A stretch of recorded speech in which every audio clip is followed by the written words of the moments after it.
Hello friends, कैसे हैं आप सब। स्वागत करते हैं आपके अपने यूट्यूब चैनल सृष्टि प्राइम में। तो फ्रेंड्स, आज की इस वीडियो में हम देखेंगे हिंदी। और ये हिंदी का प्रैक्टिस सेट है। और ये प्रैक्टिस सेट सभी कॉम्पिटिटिव एग्ज़ाम, जितने भी एग्ज़ाम होते हैं उन सभी एग्ज़ाम के लिए बहुत ही हेल्पफुल वीडियो है। इसमें जितने भी क्वेश्चन सेलेक्ट किए गए हैं ये किसी न किसी एग्ज़ाम में आए हुए क्वेश्चन है। और ये आपके तैयारी को बेहतर से बेहतर बना देंगे और तैयारी में चार चांद लगा देंगे। आप एग्ज़ाम में इससे बहुत अच्छा नंबर गेन करेंगे। और ये सारे जितने भी क्वेश्चन सेलेक्ट किए गए हैं इसमें, वो सारे किसी न किसी एग्ज़ाम में आए हुए क्वेश्चन है। तो वीडियो को लास्ट तक देखिएगा। चलिए स्टार्ट करते हैं बिना समय गवाए। क्वेश्चन है, दिए गए वाक्य में उपयुक्त विराम चिन्ह का चयन कीजिए। एक दुबला पतला व्यक्ति द्वार पर खड़ा है, तो इसमें कौन सा चिन्ह का प्रयोग होगा। ये क्या है, अर्धविराम। ये कोष्टक है, इसको कहते हैं योजक चिन्ह और इसको विवरण चिन्ह। तो इसमें से कौन सा चिन्ह का प्रयोग किया जाएगा। तो देखिए, एक दुबला व्यक्ति, दुबला पतला, तो इसमें क्या हो जाएगा, यहाँ पे योजक चिन्ह का प्रयोग होगा। तो इस क्वेश्चन का सही ऑप्शन क्या हो जाएगा, सी। अब आइए अगला क्वेश्चन देखते हैं। अगला क्वेश्चन क्या है, अगला क्वेश्चन है, दिए गए वाक्य में उपयुक्त विराम चिन्ह का चयन कीजिए। तो सर्वनाम के प्रमुख 5 भेद हैं। तो इसमें कौन सा विराम चिन्ह का प्रयोग किया जाएगा। तो ऑप्शन ए ये है पूर्ण विराम, इसको विवरण चिन्ह, ये क्या है अर्धविराम, और ये योजक चिन्ह। तो इसमें कौन सा चिन्ह का प्रयोग किया जाएगा। तो इसमें विवरण चिन्ह का प्रयोग किया जाएगा। ये क्योंकि विवरण बताया जा रहा है तो ये विवरण चिन्ह का प्रयोग किया जाएगा। अब आइए अगला क्वेश्चन देखते हैं। जब किसी पद की व्याख्या करनी हो या उसके संबंध में विस्तार से कुछ कहना हो तो इनमें से किस विराम चिन्ह का उपयोग किया जाएगा। ये ऑप्शन है अल्प विराम, दूसरा बराबर या विवरण चिन्ह, इसको क्या कहते हैं बराबर चिन्ह, और ये क्या होता है, ये उपविराम होता है और ये विवरण चिन्ह होता है। तो विवरण चिन्ह का प्रयोग किया जाएगा, किसी के बारे में व्याख्यान देना हो तो उसमें किस चीज चिन्ह का प्रयोग किया जाएगा, विवरण चिन्ह का। तो ऑप्शन डी सही हो जाएगा। अब आइए अगला क्वेश्चन देखते हैं। अगला क्वेश्चन क्या है, निम्नलिखित में योजक चिन्ह कौन सा है। योजक चिन्ह बताना है कि योजक चिन्ह इसमें से कौन सा है। तो देखिएगा, इसमें योजक चिन्ह ये क्या है, बी ऑप्शन योजक चिन्ह का है। ये क्या है, वो योजक चिन्ह है।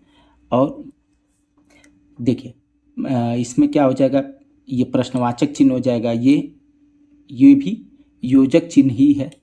इसको क्या कहते हैं, निर्देशन कहते हैं। थोड़ा सा ये जब डैश बड़ा हो जाएगा तो ये निर्देशन हो जाएगा, ये योजक चिन्ह हो जाएगा, ये प्रश्नवाचक हो जाएगा, ये डॉट डॉट ये खाली स्थान को प्रकट करने वाला चिन्ह है। ठीक है। अब आइए अगला क्वेश्चन देखते हैं। अगला क्वेश्चन क्या है, तो अगला क्वेश्चन है, दो शब्दों के बीच प्रयोग किए जाने वाले चिन्हों को क्या कहा जाता है। उदाहरण चिन्ह, विवरण चिन्ह, निर्देशक या योजक चिन्ह। तो दो शब्दों के बीच में योजक चिन्ह का प्रयोग किया जाता है। किसका, योजक चिन्ह का प्रयोग किया जाता है। अब आइए अगला क्वेश्चन देखते हैं। अगला क्वेश्चन क्या है, तो अगला क्वेश्चन है, दो समानार्थी शब्दों की पुनरुक्ति के बीच में किस विराम चिन्ह का प्रयोग होता है। अल्प विराम, अर्धविराम, योजक या कोष्ठक। तो देखिएगा इस क्वेश्चन का सही ऑप्शन क्या हो जाएगा। तो इस क्वेश्चन का सही ऑप्शन हो जाएगा सी, योजक चिन्ह। देखिए योजक चिन्ह संबंध को हम संबंध चिन्ह भी कहा जाता है। किसको, योजक चिन्ह को ना भी संबंध चिन्ह भी कहा जाता है। दो समानार्थी शब्द या पुनरुक्ति या एक से अधिक अर्थ वाले सहचर शब्दों के मध्य भी योजक चिन्ह का प्रयोग होता है। समासिक पदों या पुनरुक्ति या जो युग्म शब्द होते हैं ना, उन सभी के बीच में भी किस चिन्ह का प्रयोग किया जाता है, योजक चिन्ह का। तुलनात्मक, जितने भी तुलनात्मक शब्द होते हैं ना, तो उनके बीच में भी, जिसके लास्ट में सा, सी, से, ये सब तुलनात्मक शब्द लगे रहते हैं, उनके बीच में भी कौन सा चिन्ह लगता है? योजक चिन्ह लगता है। सार्थक निरर्थक शब्दों के बीच में भी कौन सा चिन्ह लगता है? योजक चिन्ह लगता है। ठीक है, तो इस क्वेश्चन का सही ऑप्शन क्या हो जाएगा? योजक चिन्ह। अब आइए अगला क्वेश्चन देखते हैं। अगला क्वेश्चन है, माता पिता दोनों प्रसन्न थे। इस वाक्य में माता पिता के मध्य कौन सा विराम चिन्ह लगेगा? तो इसके बीच में योजक चिन्ह लगेगा। कौन सा? योजक चिन्ह। अब आइए अगला क्वेश्चन देखते हैं। किसी की कही हुई बात को स्पष्ट करने के लिए वाक्य के अंत में किस चिन्ह का उपयोग करते हैं? तो लाप, लाघव चिन्ह, रेखांकन या विवरण चिन्ह। तो इसके बीच में किसी व्यक्ति के वाक्यों को ना विस्तृत में प्रकट करने के लिए हम किसका प्रयोग करते हैं? विवरण चिन्ह का प्रयोग करते हैं। किसका? विवरण चिन्ह का प्रयोग करते हैं। अब आइए अगला क्वेश्चन देखते हैं। अगला क्वेश्चन क्या है? तो अगला क्वेश्चन है, दो विपरार्थक शब्दों के बीच में कौन सा विराम चिन्ह का प्रयोग किया जाएगा? तो उद्धरण चिन्ह, योजक चिन्ह, विस्मयादिबोधक चिन्ह, प्रश्नवाचक चिन्ह। तो देखिएगा, दो विपरार्थक शब्दों के बीच में ना योजक चिन्ह का प्रयोग किया जाएगा। तो इस क्वेश्चन का सही ऑप्शन हो जाएगा बी। अब आइए अगला क्वेश्चन देखते हैं। किसी के द्वारा कहे गए कथन को मूल रूप से लिखने के लिए कौन सा विराम चिन्ह का प्रयोग होगा, उपयुक्त होगा? तो कोष्टक, निर्देशक चिन्ह, उद्धरण चिन्ह, लाघव चिन्ह। तो देखिएगा, इस क्वेश्चन का सही ऑप्शन क्या हो जाएगा? तो इस क्वेश्चन का सही ऑप्शन हो जाएगा सी, उद्धरण चिन्ह। क्या हो जाएगा? उद्धरण चिन्ह। किसी के द्वारा कहे गए कथन को मूल रूप से लिखने के लिए उसके ऊपर जो ऐसे चिन्ह लगा दिया जाता है, ये उद्धरण चिन्ह होता है। या तो ये डबल करके डबल उद्धरण चिन्ह हो जाएगा, और या तो एकहरा या दोहरा, दोनों तरह के होते हैं। ठीक है, अब आइए अगला क्वेश्चन देखते हैं। अगला क्वेश्चन क्या है? तो अगला क्वेश्चन है, दिए गए वाक्य में उपयुक्त विराम चिन्ह का चयन कीजिए। चलो चलते हैं। मैंने कहा डैश, ये क्या हो जाएगा? ए ऑप्शन, अर्धविराम, दूसरा उद्धरण चिन्ह, तीसरा डैश और चौथा है अल्पविराम। तो इसमें कौन सा चिन्ह का प्रयोग किया जाएगा? तो इस क्वेश्चन में उद्धरण चिन्ह का प्रयोग किया जाएगा। तो इस क्वेश्चन का सही ऑप्शन हो जाएगा बी। अब आइए अगला क्वेश्चन देखते हैं। अगला क्वेश्चन क्या है? किसी अक्षर या शब्द पर विशेष बल देने के लिए किस चिन्ह का प्रयोग किया जाता है? एकहरा उद्धरण, द्वारा उद्धरण और विवरण चिन्ह या स्मरण चिन्ह। तो इस क्वेश्चन का सही ऑप्शन हो जाएगा ए, इकाहरा उद्धरण। किसका? एकहरा उद्धरण। किसी अक्षर या शब्द के विशेष बल देने के लिए ना हम एकल उद्धरण चिन्ह का प्रयोग करते हैं। ठीक है, अब आइए अगला क्वेश्चन देखते हैं। अगला क्वेश्चन क्या हो जाएगा? नेताजी ने कहा था, तुम मुझे खून दो मैं तुम्हें आज़ादी दूंगा। इस वाक्य में कौन सा चिन्ह लगा है? तो इस वाक्य में ना उद्धरण चिन्ह लगा है। इस क्वेश्चन का सही ऑप्शन हो जाएगा सी। अब आइए अगला क्वेश्चन देखते हैं। विराम चिन्ह के दृष्टि से कौन सा वाक्य शुद्ध है? तो ए ऑप्शन है, सभी एक साथ चिल्ला उठे हम भी चलेंगे। बी ऑप्शन है, सभी एक साथ चिल्ला उठे हम भी चलेंगे। तो सभी में, तो इसमें कौन सा विराम चिन्ह जो लगा है ना वो शुद्ध लगा है? तो इसमें ऑप्शन बी में क्या है? ये एकदम सही विराम चिन्ह उद्धरण चिन्ह का प्रयोग हुआ है। यहाँ एक वाक्य कहने के बाद अल्पविराम और उसके बाद क्या हुआ है? उद्धरण चिन्ह का प्रयोग हुआ है। इस पे विशेष बल दिया जा रहा है। तो इस क्वेश्चन का सही है 64वां क्वेश्चन का सही ऑप्शन हो जाएगा बी। अब आइए अगला क्वेश्चन देखते हैं। किसी वाक्य में उचित विराम चिन्ह का प्रयोग हुए हैं। ए ऑप्शन है, क्या तुम कल मुझे मिल सकोगे? अजी क्या ऐसा हो पाएगा? और सी ऑप्शन है, मैंने पूछा क्या बात है? और डी ऑप्शन, उफ कितनी गर्मी है। तो इस क्वेश्चन का सही ऑप्शन क्या हो जाएगा? तो इस क्वेश्चन का सही ऑप्शन हो जाएगा सी, मैंने पूछा क्या बात है। तो ये इसमें सही विराम चिन्ह का, उचित विराम चिन्ह का प्रयोग हुआ है। अब आइए अगला क्वेश्चन देखते हैं। अगला क्वेश्चन क्या है? तो अगला क्वेश्चन है, निम्नलिखित में सही विराम चिन्ह में उपयुक्त वाक्य का चुनाव कीजिए। सुनो सुनो वह गा रही है, राम लक्ष्मण और शत्रुघ्न पधारे हैं, राम नरेश गोबर गणेश हैं, क्या आप हरिद्वार से आ रहे हैं? तो इसमें पूछ रहा है ना, इस क्वेश्चन का सही ऑप्शन क्या हो जाएगा? इसमें पूछ रहा है सही विराम चिन्ह किस का चुनाव करना है, किस में सही विराम चिन्ह का प्रयोग हुआ है। तो इसमें ना ए ऑप्शन में सही विराम चिन्ह का प्रयोग हुआ है। सुनो सुनो, वह गा रही है। अब आइए अगला क्वेश्चन देखते हैं। हंस पद विराम चिन्ह कौन सा है? इसमें बताना है हमको हंस पद विराम चिन्ह। तो हंस पद विराम चिन्ह क्या होता है ना, जब किसी वाक्य में को लिखते समय कोई वाक्य, कोई शब्द या अक्षर छूट जाता है ना, तो हम क्या करते हैं, उसको सुधार करने के लिए ना क्या करते हैं, हंस पद चिन्ह लगा देते हैं और उसके ऊपर अक्षर को लिख देते हैं, तो वो क्या हो जाता है, सही हो जाता है। तो इसमें क्या हो जाएगा, इसमें से हमसे पूछ रहा है कि कौन सा हंस पद चिन्ह है। तो देखिए इसमें हंस पद चिन्ह हो जाएगा ऑप्शन डी। इसमें कौन सा हो जाएगा हंस पद चिन्ह, ऑप्शन डी। जो ये ऑप्शन है, इसको कहते हैं छोटा, इसको विस्मयादिबोधक और इसको बड़ा। ठीक है, ऐसे ही बहुत सारे चिन्ह होते हैं हिंदी में। अब आइए अगला क्वेश्चन देखते हैं। अगला, दिए गए वाक्य में उपयुक्त विराम चिन्ह का चयन कीजिए। निरंतर लगातार व्यायाम करते रहने से देह स्वस्थ रहता है। तो पूछ रहा है ना, इसमें कौन सा विराम चिन्ह उपयुक्त रहेगा। तो वो इस क्वेश्चन का सही ऑप्शन क्या हो जाएगा, ऑप्शन सी, कोष्टक का प्रयोग किया जाएगा लगातार, या यहाँ पे जो है ना, यहाँ पे कोष्टक लगना चाहिए। निरंतर लगातार व्यायाम करते रहने से देह स्वस्थ रहता है। अब आइए अगला क्वेश्चन देखते हैं। अगला क्वेश्चन है, निम्नलिखित प्रश्न में 4 विकल्पों में से उस विकल्प का चयन करें जो विराम चिन्ह युक्त वाक्य सही विकल्प हो। तो इस क्वेश्चन का सही ऑप्शन क्या हो जाएगा, ये बताना है। तो ये सब एक ही जैसे हैं, तो इसमें सबसे अच्छा किस में हुआ है, तो ऑप्शन डी में ना सही विराम चिन्ह का प्रयोग हुआ है। इतने में दूर से आवाज आई, कॉमा, ये उद्धरण चिन्ह, ठहरो मैं तुम्हें कुछ नहीं कहूँगा। तो इस डी ऑप्शन सही हो जाएगा। अब आइए अगला क्वेश्चन देखते हैं। अगला क्वेश्चन क्या है, निम्नलिखित वाक्य में 4 विकल्प में से उस विकल्प का चयन करें जिसमें क्या हुआ है, सही विकल्प क्या हुआ, चिन्ह युक्त सही विकल्प हो। तो इसमें से हमको बताना है कि किसमें एकदम परफेक्ट वो लगा है, विराम चिन्ह लगा है। तो इसमें ऑप्शन बी में अध्यापक चिल्लाते हुए निकल जाओ कक्षा से अभी, इसमें सही विराम चिन्ह का प्रयोग हुआ है। अब आइए अगला क्वेश्चन देखते हैं। दिए गए वाक्य में उपयुक्त विराम चिन्ह का चयन कीजिए। क्या प्रधानाचार्य आज नहीं आए हैं। तो इसमें हमको बताना है कि कौन सा विराम चिन्ह प्रयोग होगा। तो इसमें उद्धरण चिन्ह और प्रश्नवाचक चिन्ह का प्रयोग होगा। देखिए यहाँ पे उद्धरण चिन्ह और उसके बाद प्रश्नवाचक चिन्ह का भी प्रयोग होगा। ठीक है, तो ये सही होगा।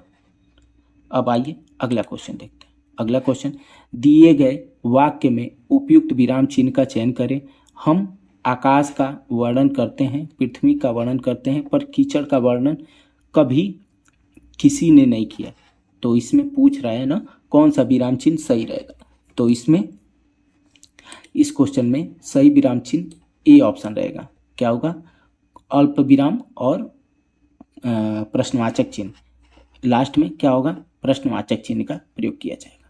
ठीक है, अब आइए अगला क्वेश्चन देखते हैं। अगला क्वेश्चन क्या होगा, दिए गए वाक्य में उपयुक्त विराम चिन्ह का चयन कीजिए। हम एमए परीक्षा के नतीजे, आज एमए परीक्षा के नतीजा आ गए हैं। तो इसमें बताना है इन सभी चिन्हों में से कौन सा चिन्ह का प्रयोग होगा। तो पहला है उद्धरण चिन्ह, दूसरा पूर्ण विराम, ये डॉट है, और ये अर्ध विराम, और ये कोष्टक। तो इसमें से हमको बताना है कि किस चिन्ह का प्रयोग होगा। तो इसमें ये एम के बाद यहाँ पे डॉट, एक गोला लग कर देंगे, ताकि ये शॉर्टकट है ना, एमए मास्टर ऑफ आर्ट। तो इसको शॉर्ट फॉर्म में लिखने के लिए, छोटे वाक्य में लिखने के लिए ये इस चिन्ह का प्रयोग किया जाता है। अब आइए अगला क्वेश्चन देखते हैं। निम्नलिखित प्रश्न में 4 विकल्प में से उस विकल्प का चयन करें जो विराम चिन्ह के लिए सही हो। तो इन सभी में बताना है किसमें विराम चिन्ह का प्रयोग सही हुआ है। तो इसमें ऑप्शन सी में ना संत ने कहा, विद्या पूर्ण करने के बाद तुमने गुरु दक्षिणा देनी चाहिए थी। तब मैंने कहा फिर कभी ले लूँगा। तो इस क्वेश्चन का सही ऑप्शन सी है और इसमें ही सही तरीके से विराम चिन्हों का प्रयोग हुआ है। अब आइए अगला क्वेश्चन देखते हैं। अगला क्वेश्चन है उपविराम का चिन्ह इनमें से कौन सा है? उपविराम का चिन्ह बताना है। तो इसमें उपविराम चिन्ह का पहला ऑप्शन है, ये उपविराम चिन्ह है। अब आइए अगला क्वेश्चन देखते हैं। श्री कामता प्रसाद गुरु के अनुसार विराम चिन्हों को किस भाषा से लिया हुआ माना जाता है? अरबी, अंग्रेजी, फ्रेंच और चीनी। तो कामता प्रसाद गुरु ने बताया है कि जो ये सारे विराम चिन्ह है ना, ये किस भाषा से लिए गए हैं? तो अंग्रेजी भाषा से लिए हुए सारे चिन्ह हैं। तो इस क्वेश्चन का सही ऑप्शन क्या हो जाएगा? बी, अंग्रेजी। और हिंदी भाषा में 20 प्रकार के विराम चिन्हों का चर्चा माना जाता है और ये सारे अंग्रेजी से माने जाते हैं। अब आइए अगला क्वेश्चन देखते हैं। इनमें से किस वाक्य में उचित विराम चिन्ह का प्रयोग हुआ है? तो देखिए, एम में बी एड एक ही में लिख दिया गया, इससे स्पष्ट नहीं हो रहा है। एम ए के बाद भी डॉट नहीं है, बी एड ये भी गलत है। तो इस क्वेश्चन में सी ऑप्शन में सही विराम चिन्ह का प्रयोग हुआ है। अब आइए अगला क्वेश्चन देखते हैं। निम्नलिखित में से समानता सूचक चिन्ह कौन सा है? इसमें से हमको बताना है समानता सूचक शब्द कौन सा है। तो पहला ऑप्शन ए ऑप्शन समानता सूचक सब चिन्ह है और बी ऑप्शन अल्प विराम और सी ऑप्शन है, जो सी ऑप्शन का है इसको उद्धरण चिन्ह या पुनरुक्ति सूचक चिन्ह भी कहते हैं। इसको डी ऑप्शन को विवरण चिन्ह कहते हैं। अब आइए अगला क्वेश्चन देखते हैं। अगला क्वेश्चन क्या है? किसी भाव या शब्द की व्याख्या करने के लिए उस अंश को मूल वाक्य से अलग रखने के लिए किस चिन्ह का प्रयोग किया जाता है? अर्धविराम, कोष्टक, उद्धरण चिन्ह, निर्देशक। तो बताइएगा इस क्वेश्चन का सही ऑप्शन क्या हो जाएगा? तो इस क्वेश्चन का सही ऑप्शन हो जाएगा बी, कोष्टक लगा दिया जाता है। किसको? कोष्टक लगा दिया जाता है भाव को दर्शाने के लिए। ठीक है, किसी मूल अंश को ना क्या कर उसको हाईलाइट करने के लिए ना, जैसे सुमित्रा नंदन ब्रैकेट में लक्ष्मण अपने भाई के साथ वन में गए थे। सुमित्रा नंदन कह रहे हैं ना, क्या कह रहे हैं? लक्ष्मण अपने भाई के साथ वन गए थे। तो वो क्या हो जाएगा? तो लक्ष्मण को हम लोग क्या कर देंगे? ब्रैकेट में लगा देंगे। अब आइए अगला क्वेश्चन। किसी कठिन शब्द को स्पष्ट करने के लिए किस विराम चिन्ह का प्रयोग होता है?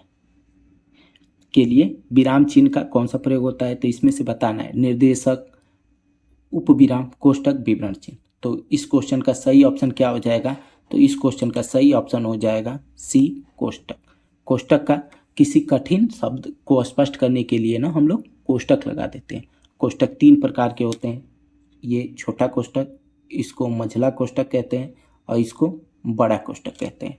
ठीक है, ये 3 प्रकार के कोष्टक होते हैं। ठीक है, निर्देशक चिन्ह क्या होता है? थोड़ा सा ऐसे बड़ा लाइन हो जाए तो निर्देशक हो जाएगा। उपविराम क्या होता है? तो उपविराम 2 ऐसे डॉट लग जाएगा तो उपविराम हो जाएगा। इसको विवरण चिन्ह क्या होता है? 2 डॉट के बाद एक योजक चिन्ह हो जाएगा तो उसको विवरण चिन्ह कहेंगे। तो इस क्वेश्चन का आपको आंसर समझ में आया होगा कि इस क्वेश्चन का सही ऑप्शन सी है। अब आइए अगला क्वेश्चन देखते हैं। अगला क्वेश्चन क्या है? तो अगला क्वेश्चन है निम्न में से विराम चिन्ह का प्रकार कौन सा नहीं है? विवरण, लाघव, उपदेशक या निर्देशक। तो देखिए इसमें हमको बताना है कौन सा एक विराम चिन्ह का प्रकार नहीं है। तो इसमें ना उपदेशक कोई प्रकार नहीं। क्या है? उपदेशक कोई विराम चिन्ह का प्रकार नहीं है। अब आइए अगला क्वेश्चन देखते हैं। उपविराम का प्रयोग इसमें से किस वाक्य में हुआ है? तो इसमें हमको बताना है इन सभी में से किस में उपविराम का प्रयोग हुआ है। तो देखिएगा इसमें ना बी ऑप्शन में ना उपविराम का प्रयोग हुआ है। देखिए यहाँ पे डॉट डॉट 2 लगा है तो इसमें बी ऑप्शन सही है, इसमें उप विराम का ऐसे डॉट का प्रयोग हुआ है। ठीक है, इसमें ये योजक विवरण चिन्ह है। ठीक है, अब आइए अगला क्वेश्चन देखते हैं। अगला क्वेश्चन है, ये क्या होता है, जैसे ये क्रॉस क्रॉस क्रॉस, ये इसको हम लोग लोप सूचक चिन्ह कहते हैं, इसको लोप सूचक चिन्ह कहते हैं। ये लोप सूचक चिन्ह जब किसी लेख या वाक्य के कथन के कुछ अंश पाठक को पूर्ण परिचय होने का अपेक्षा और कुछ अपेक्षा छोड़ दिया जाता है, तब वहाँ पे लोप विराम चिन्ह लगा दिया जाता है। जैसे कोई चैप्टर खत्म हो गया, अगला चैप्टर स्टार्ट होने वाला है, तो हम वहाँ पे क्या कर देते हैं, ये ऐसे 3 क्रॉस का साइन लगा देते हैं। ये तीनों क्रॉस का साइन लगा देते हैं ताकि पता चल जाए कि अभी यहाँ तो समाप्त हो गया है, आगे अभी और बाकी अभी बाकी। ठीक है, आइए अगला क्वेश्चन देखते हैं।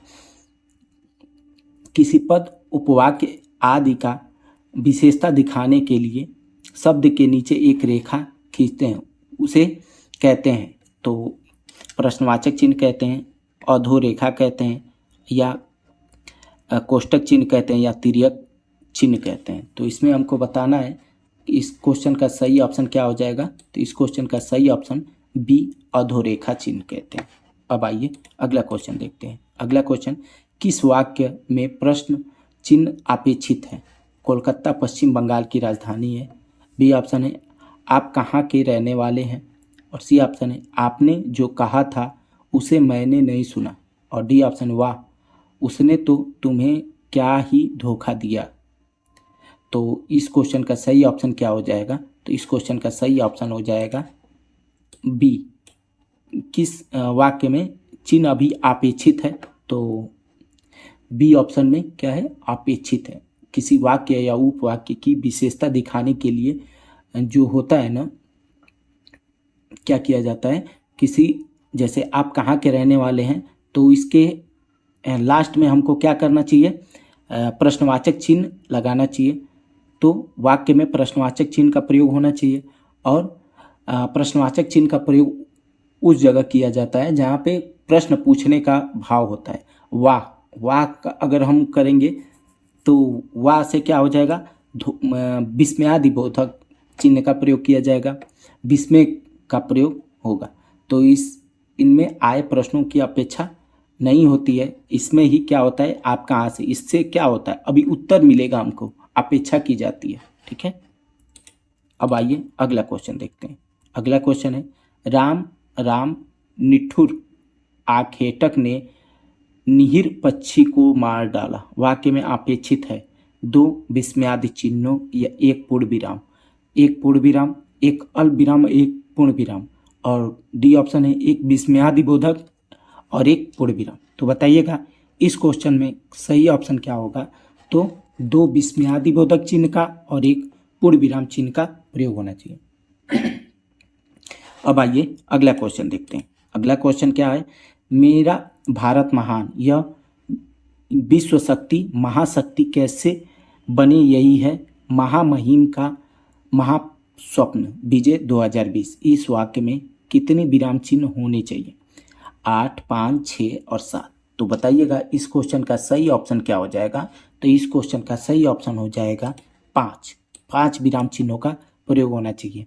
कहाँ कहाँ देखिए, मेरा भारत महान के बाद एक चिन्ह, फिर यह विश्व शक्ति एक चिन्ह, 2 हो गया, और महाशक्ति कैसे बने, यहाँ पे भी एक प्रश्नवाचक चिन्ह। तो और उसके बाद महामहिम के बाद एक चिन्ह, यहाँ पे स्वप्न विजय के बाद एक चिन्ह होना चाहिए, और लास्ट में एक पूर्ण विराम का चिन्ह होना चाहिए। तो 1, 2 और 3, 4 और 1, 5 चिन्हों का प्रयोग होना चाहिए।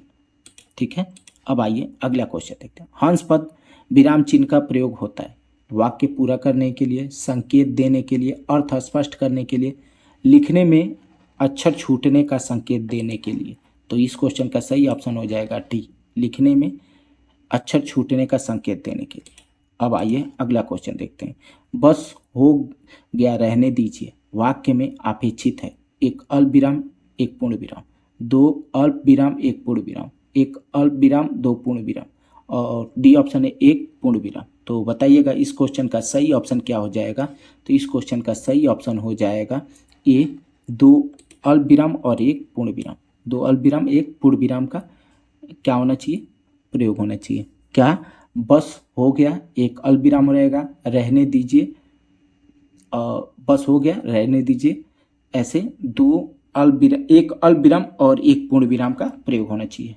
यहाँ पे बस रहने, बस हो गया के बाद 1 अल्पविराम और रहने दीजिए के बाद पूर्ण विराम। अब आइए अगला क्वेश्चन देखते हैं। अगला क्वेश्चन है साकेत एक महाकाव्य है में कितने किन 2 विराम चिन्हों का प्रयोग हुआ है। ए ऑप्शन है पूर्ण विराम चिन्ह और अर्ध विराम चिन्ह, बी ऑप्शन है पूर्ण विराम चिन्ह और एक निर्देशक चिन्ह, सी ऑप्शन है पूर्ण विराम और कोष्ठक चिन्ह, और डी ऑप्शन है पूर्ण विराम और उद्धरण चिन्ह। तो बताइएगा इस क्वेश्चन में सही ऑप्शन क्या हो जाएगा। तो इस क्वेश्चन का सही ऑप्शन हो जाएगा डी, पूर्ण विराम और उद्धरण चिन्ह। तो फ्रेंड्स, वीडियो कैसा लगा, वीडियो की क्वालिटी कैसी लगी और स्पेशली मेरी मेहनत कैसी लगी। अगर अच्छी लगी है तो वीडियो को लाइक, चैनल को सब्सक्राइब और अपने दोस्त मित्र या सगे संबंधी को भी वीडियो को शेयर करिए ताकि वो भी इस वीडियो का लाभ ले सके और अपनी तैयारी को बेहतर से बेहतर बना सके। तो मिलते हैं कल की वीडियो में एक नई टॉपिक के साथ। आज आपसे लेते हैं विदा। धन्यवाद।